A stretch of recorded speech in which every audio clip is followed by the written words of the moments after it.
Ahead of us is a discussion of technological singularity, being a futuristic concept that may change the reality we will live in even further, as the capacity of artificial intelligence will have exceeded the powers of the human brain, so far that it will understand and master any task that the human brain, our brain, is capable of. Publicized by a brilliant Polish mathematician, Stanisław Ulam, the concept stemmed from the initial quest of Alan Turing, hailed father of AI. That technology is highly critical to our future, and also to the discussion that is about to start. Without further ado, may I invite to the floor Przemysław Biecek, Principal Data Scientist, Samsung R&D Institute Poland, and Stuart Russel, Professor of Electrical Engineering and Computer Sciences at University of California, Berkeley, and Allan Dafoe, Director at the Center for the Governance of AI at the Future of Humanity Institute, Associate Professor of International Politics of AI at the University of Oxford, Eva Kaili, Member of the European Parliament, Chair, Participant in the European Parliament's Panel for the Future of Science and Technology, and the host, Andrea Rodriguez, Cybersec 2019 Young Leader, Research Fellow at the Barcelona Centre for International Affairs, Associate Member of the Observatory for the Social and Ethical Impact of Artificial Intelligence, Odyssey AI.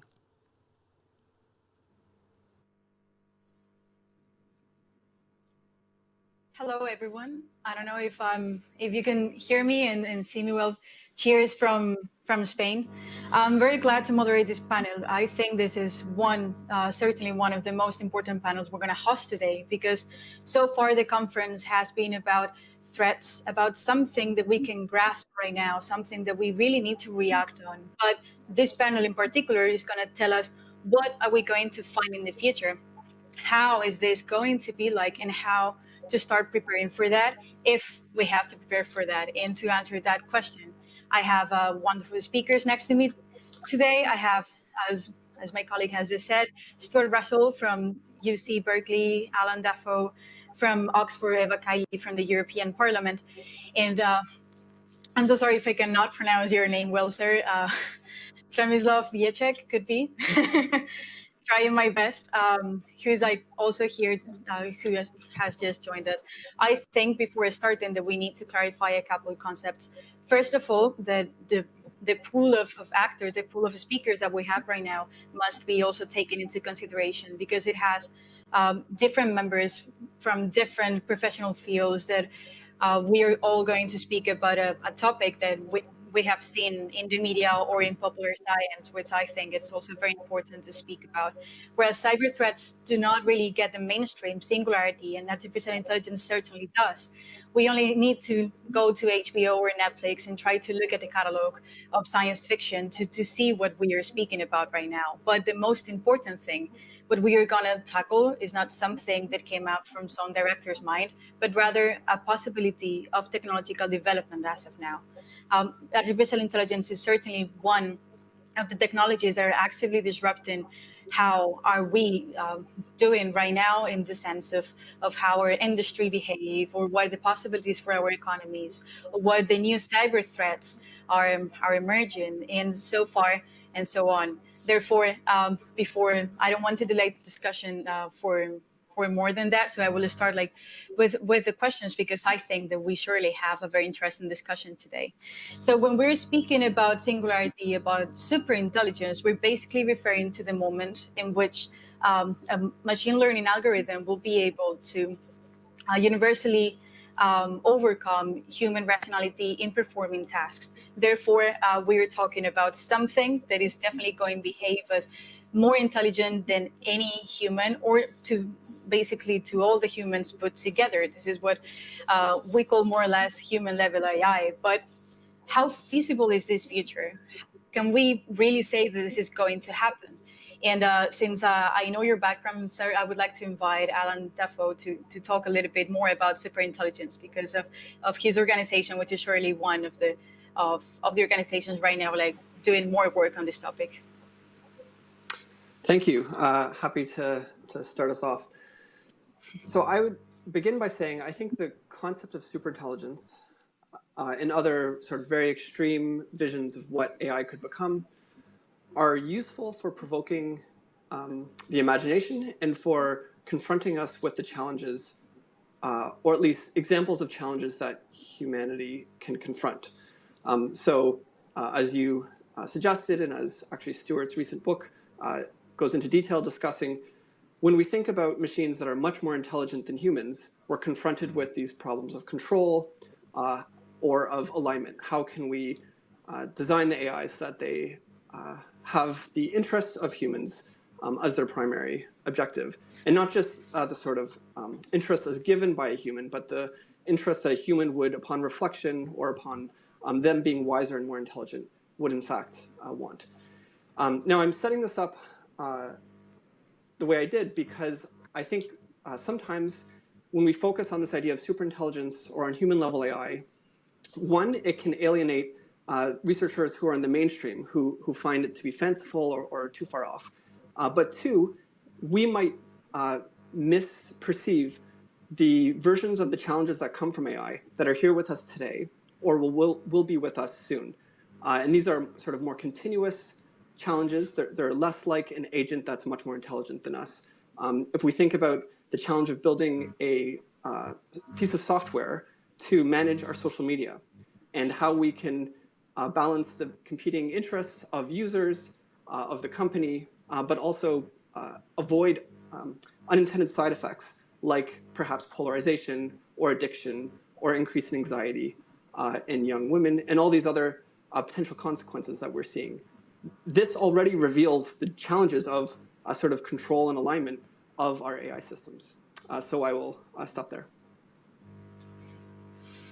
So I find your reflection really interesting. So just to sum it up, what you're basically saying is that superintelligence, as it was, for example, defined by Bostrom, is more of a thought-provoking exercise rather than something that we really need to expect. Something more like, I always like to come back to this quote, or better said, like concept from Irving Good, which is the ultra intelligence, the first and the last invention that humanity needs to make. Which I think it was certainly an inspiration for this topic of superintelligence. So I agree with you that indeed.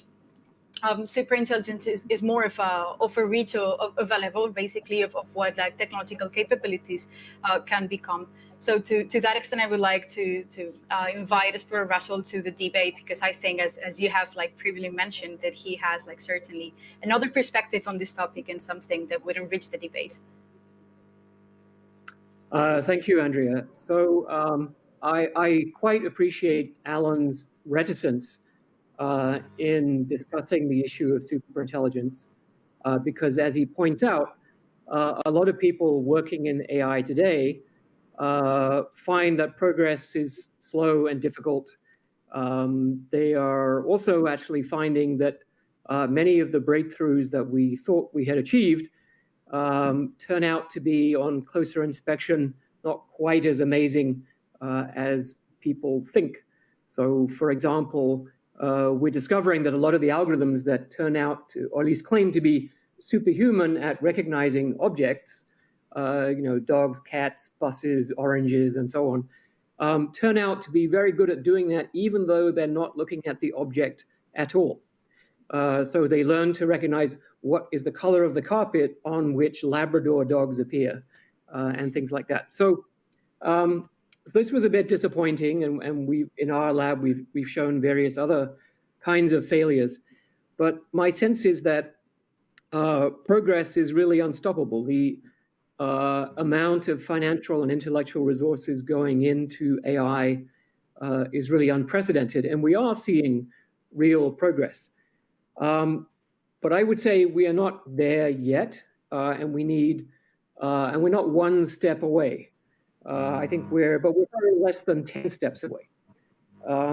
And I do want to say, Allan, it's not just a thought experiment, right? Any more than, serious consequences of climate change are just a thought experiment to help us, focus our attention a bit, right? They're real unless we take serious action to divert the course of history in a different direction. And I think the issue of control over increasingly intelligent AI systems is a real issue unless we take action to direct the course of history in a different way. And the reason is that the way we have considered AI up to now, which I call the standard model, is that we create machinery that achieves objectives that we specify. And Allan pointed out that by specifying the objective of engagement or click-through for our social media, we have created billions of unhappy, addicted, paranoid people, and even perhaps millions of extremists as well who were not extremists before. So with the standard model, you get what you ask for. And unfortunately, we don't know how to ask for the right thing. And we've known this since King Midas and so on. So we actually need to change the way we do AI completely. We need to get rid of the standard model, and we need to have AI systems that know that they don't know what the real objective is.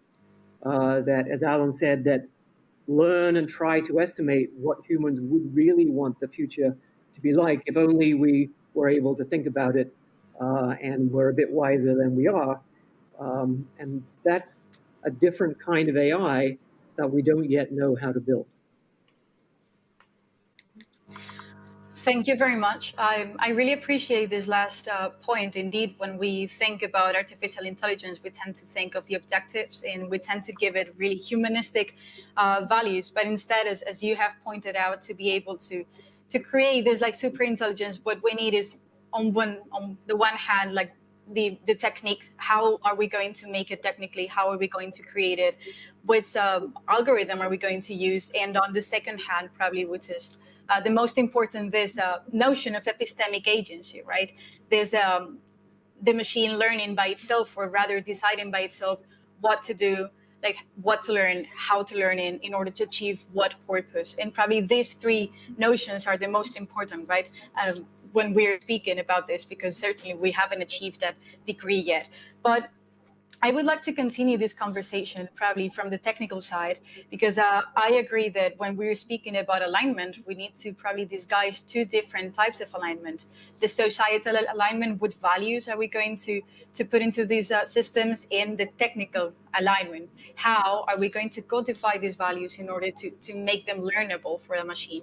So with that, probably last thought, I would like to invite Mr. Biecek to the conversation, who, as a member of the industry, will have like certainly an exciting point of view about superintelligence. Thank you. So actually, my opinion is very aligned with the one presented by Stuart. I think that in some tasks, the AI already achieved superhuman performance, like in image analysis or video analysis or text processing, or in games. We see great progress. And of course, sometimes we see very stupid mistakes, like dogs are being recognized even if they're not on the picture. But still, in some tasks, if we can ask the right question, we can get a very valid model. So having these tools that already exist with this superhuman performance, in some aspects, not in all aspects, but in some aspects, the question actually is how we can communicate with these tools, how we can be more precise in the definition of tasks to be done. And I think that the development in AI, it will be very close to development of new interfaces in communication between these machines and humans. So I don't think about the super intelligence as a separate being that will be evolving instead of us or against us, but I think that this will be very closely combined with our goals and tasks that we have to do. I like the analogy to Iron Man. And Iron Man actually also a human with this beautiful scaphandler, and the scaphandler gives additional possibilities. So I think that currently we are developing new tools to empower humanity. And the question is how we can better communicate with these tools and gain new possibilities that are being created currently. So just to follow up with that notion of how we can communicate, because if I'm not mistaken, the main problem that you just like putting forward is the lack of tools to make humans and machines communicate the most. So do you think it's more because of a lack of talent or education in how to use these machines, or rather a lack of people who are like entering the workforce that lack these technical abilities to implement or to create these tools? I think that we can believe that the super intelligence will be like a robot. It will be similar to us, but maybe made from metal or something like that. So what is happening is that the super intelligence has a very different form. It's made of algorithms without any physical form, but algorithms very quick. And again, they are not sentient in the way that they think by themselves, but they learn some bias that is observed with the data. So we need to communicate because we need to communicate with very different, with something that we have not expected. In movies, like from previous years, we thought about artificial intelligence as maybe some machine that will communicate with us in a language, English language, or others, some human language. But in fact, what we are observing right now, we should communicate with artificial intelligence in terms of some conditions, like if statements, rules, relations, distributions, biases. So actually, to communicate with these tools, we need to create a language. I think that the language is not existing right now. So we need to create a language to be more precise in the definition of a task to be done. And all problems that we see right now, problem with fairness, with bias, with transparency, it's in many cases, it's a result of miscommunication and misunderstanding. Like we thought that the task was well specified, but it was not. And then we discovered that it was not working because the problem can be gained by the algorithm. So we need to create a language and we need to create an interface to communicate with the artificial intelligence. That is a very interesting thought. So I would like to come back to this, to what you have said before about this, like different biases and different, let's say, obstacles that we are facing towards the creation of artificial intelligence. And I cannot help but thinking that probably as the topic of this conference is, we are having different ecosystems that are competing with each other in terms of technological development. So even though, of course, there is this notion, as you have mentioned before, that the development or the value development would be more like rational, since humans are the ones who are like input these values on these machines. But what if not, right? I always like to come back to this amazing article by Stephen Amokhundro, under my point of view, which is the one about basic AI drives. And that basically implies that an artificial intelligence system would like to always work towards self-improvement, self-protection, maximization of functionality, and so on and so forth, which could, in the sense, go against human values. And unfortunately, I would like to have Mrs. Eva Kaili here to talk a little bit more about values and what is the perspective of the European Union in this topic.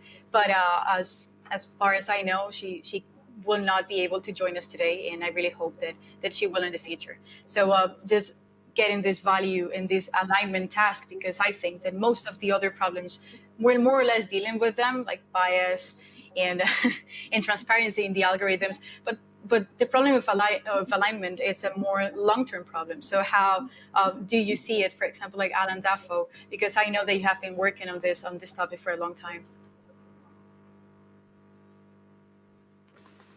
I understand you're queuing me, so I will start speaking. So, yeah, so there's a lot of good questions here. So first, I think, the problems that you mentioned, problems of bias and transparency, these are very important near-term problems. They're actually surprisingly difficult near-term problems. And I think they have a lot of qualitative similarities with the problems of alignment and control. If anything, you can think of them as kind of special cases or near-term, perhaps relatively easy versions of the problem that we'll eventually have to deal with, where with superintelligence, you're imagining turning up some parameters of the impact of making a mistake to a much greater level, or perhaps the difficulties of interpretability as being greater because the AI itself might have incentives to misrepresent its intentions.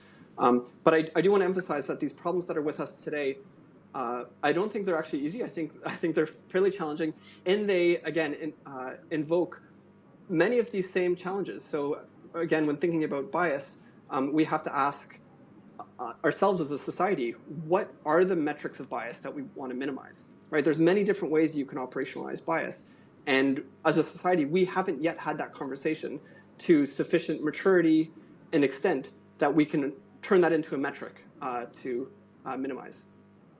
So that shows, similarly with superintelligence, how we would have to have a conversation collectively about what is it that we want from superintelligence. So is this conversation with us already today? I'll also make a plug.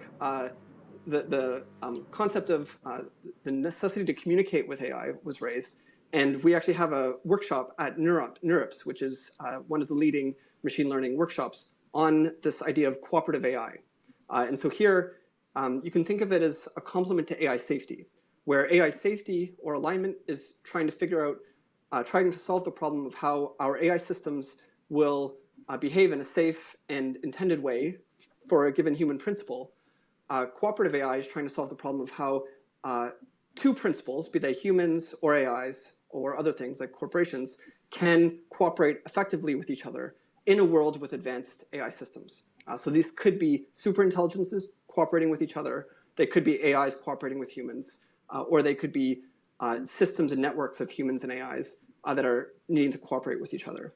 And the reason I think this sort of complementary challenge of cooperation is so important is illustrated when we think about the current state of the world and what are the problems we face, right? When we have problems of trade wars or climate change or pandemic preparedness or other international issues, these are all problems of cooperation. If we could communicate better, understand each other's needs better, and identify arrangements that would avoid these sort of inefficient interactions, humanity would be much better off.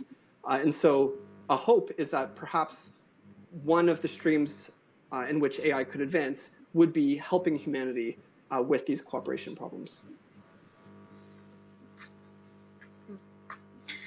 So since we're basically approaching the end of this panel, I would like to probably raise the most interesting point under my point of view. So we have been speaking about the necessity to communicate with AI.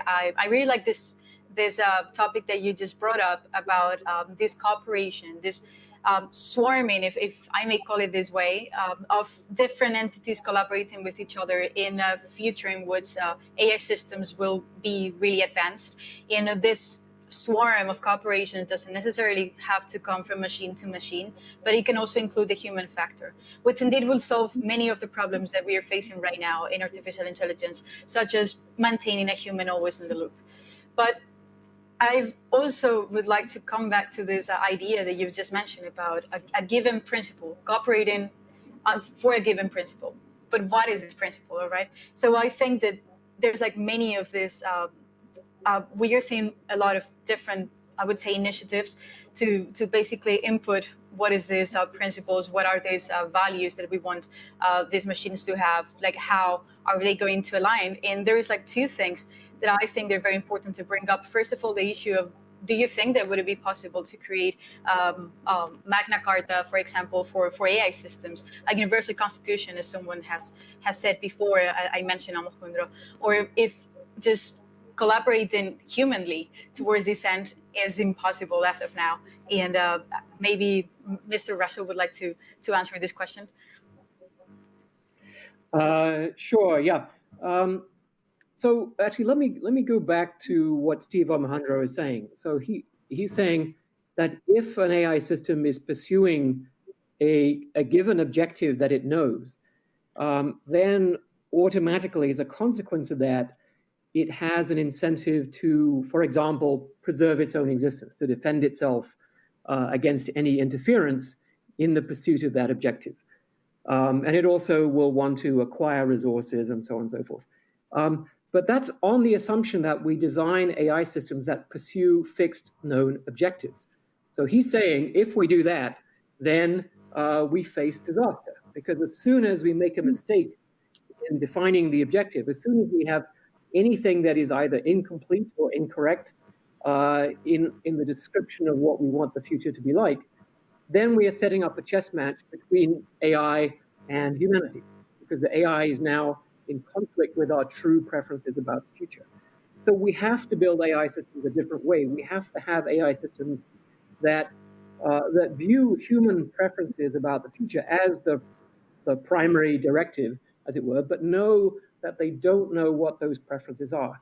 And we can show mathematically that when you do that, the AI system no longer needs to preserve its own existence at all costs. In fact, it will quite happily allow itself to be switched off in order to avoid inadvertently doing something that would hurt the human beings. You also ask, which human value should we put in, or what should be the principle? And the answer is, we shouldn't. What we should do is build machines that learn the preferences of all 8 billion human beings. There's no one system of values. We're not saying, okay, it has to be, a Judeo-Christian machine, or an Islamic machine, or a Confucian machine, or a Buddhist machine. It's a machine that values the preferences for the future of every single human being. Now, that does leave one big open question, that if you're a moral philosopher or a political scientist, you're saying, well, how do we aggregate the preferences? How do we decide when actions will affect different people in different ways? So, for example, you could take action to reverse climate change, but that would upset the oil companies, and, well, what about their preferences? So how do you make those trade-offs? And political scientists and philosophers over the millennia have proposed many ideas, and there's still very much an active debate on how to do this correctly. And I was hoping that Eva Kaili, with her experience of making trade-offs in the European Parliament, would be able to speak to these questions. But I think that understanding that alignment is not a matter of guessing what the right objective is and putting it in. Alignment is really designing systems that know that they don't know what the objective is. I really like the issue of discrimination, because indeed, when you read philosophers that are actively working on this topic and all about how do we make this happen, they would certainly say that, of course, like different, there are a different set of values living and coexisting right in this planet, and when probably like putting them all in would be, first of all, chaotic, and second of all, contradictory in some terms. So the issue of discrimination, or rather to make these trade-offs, as you were saying, for example, in climate change particularly, I think it's very, very important. But the idea is, so we're drafting, or we are creating this, let's not put any value inside, or let's put all the values inside, or let's put certain values inside, but how do we implement it? So I think that for that, probably certainly like public and private cooperation always need to be, because otherwise we will not be able to implement this solution. So I would like to know a little bit more of the opinion of Mr. Biecek on this topic, because I think that we are being extremely academic, and probably there is like something missing in our assessment. Thank you. Actually, I'd like to maybe comment the previous topic related to this universal law or a constitution related to AI, because I think it's very important. Like what industry is doing is kind of in the ecosystem of different stakeholders that defines what is needed and what is allowed. So I don't know if it's possible to define and develop these laws, but for sure we have to try. And the question is who should work on this? And I think that this is something for a very interdisciplinary collaboration of very different stakeholders, because there is a lot of very different topics that probably needs to be considered. And in this discussion, I think that it's very important to have opinions of lawyers, but also of model developers and also of designers that can design the interaction between human and machine. And also, I think that it's a field for discussion between stakeholders in terms of corporations, also with policymakers and also with scholars, because a single group of people will not see the problem from all perspectives that are needed actually to develop something useful. So this is a comment to the previous discussion, and I also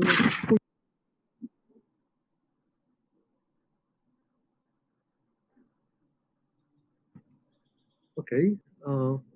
There was some problem connection. I hope that you can hear me. Yeah, so I fully agree that the problem with bias and transparency is very important. So maybe the risks are coming not from the fact that there are some evil machines that will destroy humans, but the risk is that actually biases that we have created will be replicated, magnituded, and they will be harmful for our existence. So this is something that, from my perspective, is even more serious risk that developing a machine that will do something against us. Well, thank you very much. And lastly, Mr. Dafoe, maybe you want to come up and say something about this topic before we jump into another, because as far as I can see, there is many different points of view cohabitating in this same space, and I don't want to leave anyone without having something to say about this. Sure. Yeah, there's a lot of questions here and a lot to say. So first, I'll just return to this idea of cooperative AI. This in a way is a bet that we can help address this. You can think of it as the political problem or the preference aggregation problem. So under Stuart's model, we solve the alignment problem, or as Andrea, and that's where you have a human principal and an AI machine, and you want to make sure the machine does what the principal wants. And then we have this other political problem. And so it may be actually that advances in AI can help us solve this sort of collective political problem. Stuart references that this has been an ongoing problem of the human community for hundreds, if not thousands of years. And that is correct. And so I think that gives us some idea that it's unlikely we're going to solve it in a decisive, clear way anytime soon. So we will be in a world of compromise and trade-offs, and maybe I'll pivot a little bit to say, a metaphor that Nick Bostrom has used is that this is a kind of humanity's final test, right? We've had hundreds, thousands of years to try to solve our political problem, and if it is the case that we are in fact building machines that after which humans need make no decisions because the machines will be smarter than us and more functional and economically than us, then it's very important that we try to solve this political problem as well as we can now. And when you look at the news, it's easy to be pessimistic about this. And so one idea I just want to inject is that there's really just tremendous upside if humanity can get its act together. This has always been true of civilization, that civilization since the Industrial Revolution has brought profound wealth that, if only distributed well, would improve the well-being of all humans. And we've done more or less well at different periods of time and in different regimes. Superintelligence and advanced AI will continue this trend of increasing wealth. And so the prize is huge. The size of the pie that we're potentially bargaining over is just so much larger than anything we've ever encountered before, that it's just completely foolhardy for us to risk jeopardizing that going well because we're worried about who will get there first or who will get a bigger slice of the pie. Clearly, that kind of rivalrous dynamic is deeply entrenched in international relations. And so we can't be naive about it going away. But it is worth remembering the degree of common interest that all humans have about building AI well, aligned, and quickly, so that this bounty comes as soon as possible. That common interest vastly exceeds any conflict of interest.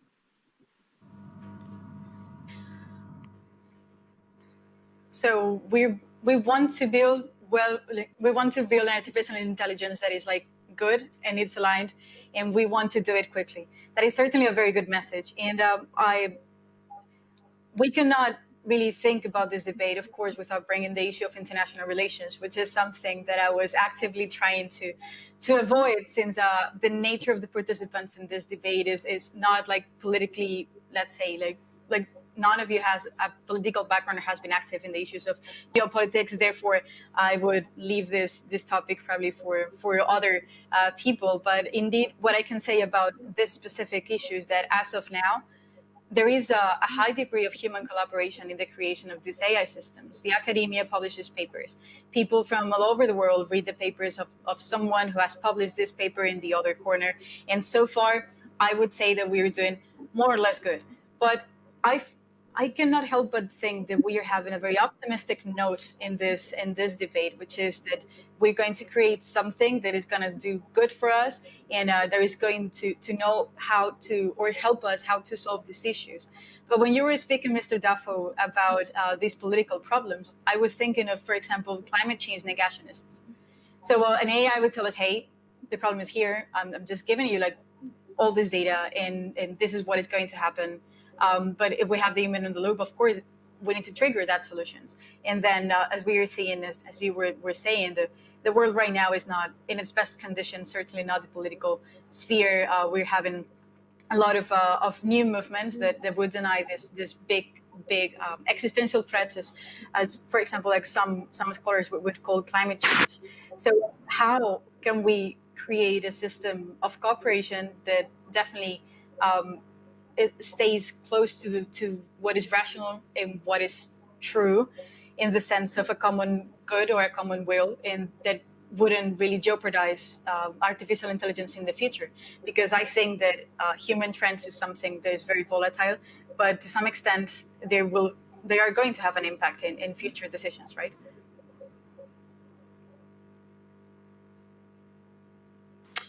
Sorry, is this back to me? Well, it was an open question, but you can take it or just leave it. Maybe I'll speak very briefly to make sure others have a chance. So you're absolutely right. This is, my framing of cooperative AI makes the problem seem easy. It was as if there's these sort of two, business people who are trying to strike some business deal, and then they just need really good lawyers to hammer out the details. But of course, the real world we're facing is one of all kinds of decision-making, reasoning, organizational pathologies, ranging from the ones that are built into human psychology that we have to work hard to overcome, to the ones that are created by our various sort of social mechanisms. I'll offer one idea, which comes from my colleague Eric Drexler, which is that perhaps if you build these AI assistants that are aligned and very functional, and if you build it, I mean some company or perhaps other entity builds them, and people find them to be so useful, so reliable at advancing their interests, at making their budget increase, at improving their welfare, perhaps giving them even advice how to be a good family member, how to be a good community member in a way that feels rewarding for them. So an AI that they can learn to trust, maybe at the same time, tied with it will be improved epistemics. So this AI, when tasked with improving their welfare, will say to them, let me sort of negotiate on your behalf in the political system. I will do what I can to make your descendants wealthier, more secure, to advance the values of views expressed in the fundamental values, and sort of leave it to me to sort out these instrumental or intermediate political debates about, do vaccines cause autism, or is, to what extent is climate change human caused? because that's not what humans fundamentally care about. They fundamentally care about something more like, are their children going to flourish, and are the fundamental values being respected? So clearly that's hopeful, but that would be one hope for how advanced AI systems deployed in a system overcome the issues you raised. So unfortunately, we're running out of time, and this is this could be the beginning of a new conversation about AI. So I would like to ask the rest of our speakers for their final remarks about this topic. For example, Mr. Biecek. So I can just summarize by saying I'm optimistic. I'm very optimistic. I think that there is a lot of things to be done to have this responsible AI, but we are on the good tracks. Okay, very optimistic. And how about you, Mr. Russel? Well, I'm just optimistic by nature. I find it very hard to keep working if I feel pessimism. So I think that the AI community is waking up finally to its responsibilities and the idea that it's actually having impact on the world. And I think AI can do a great deal of good. I think it can increase the prevalence of truth in the world. I think one of the things we're suffering from actually is a massive surplus of dishonesty, of misinformation. And AI systems, exactly as Allan describes, that operate as our agents, that help us negotiate the world, can actually be a cure for that problem. So there's a lot of work to do, but I am optimistic that it can be done.